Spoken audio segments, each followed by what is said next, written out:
The golden rule on confined space entry applies to any space large enough for someone to get into, where there's a risk of death or serious injury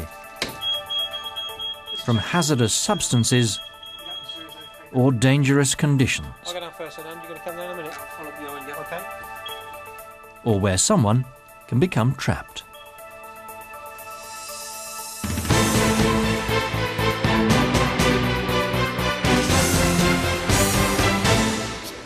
In the USA, at the Texas City refinery, contractors were working on one of the DDU reactors. They were carrying out the job of dumping and reloading catalyst inside the reactor. The vessel had been filled with nitrogen gas to avoid the risk of fire. Pure nitrogen, if breathed in, is immediately fatal, so the team was using breathing apparatus. They'd installed a scaffold barricade over the top deck, which also defined the hazard zone. Anyone who entered this zone was required to wear breathing apparatus and a safety harness with a lifeline attached.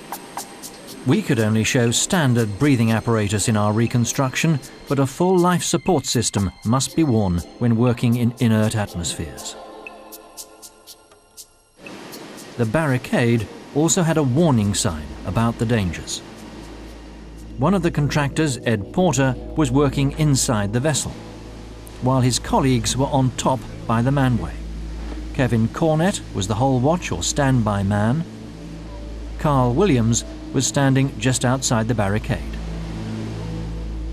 Inside the vessel, Ed was trying to lift up the access ladder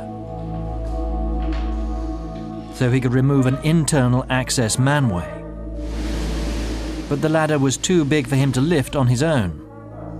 He called out to Kevin to pull the ladder up a few inches so he could open the manway. Kevin couldn't lift it either, so Carl came over to help.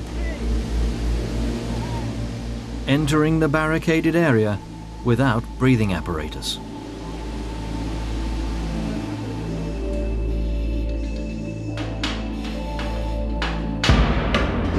He collapsed, falling into the vessel, landing on the first reactor deck 7 feet below.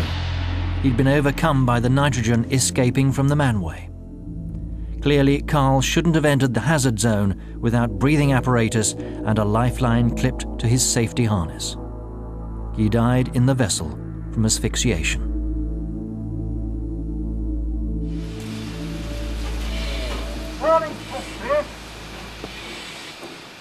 The golden rule on confined space entry says you mustn't go into a confined space unless all other options have been ruled out.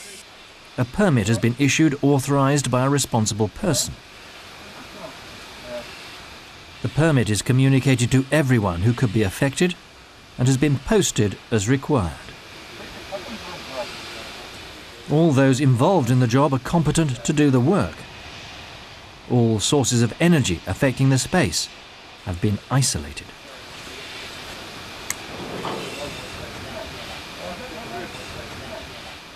Air quality or gas concentration is tested, verified, and repeated as often as defined by the risk assessment.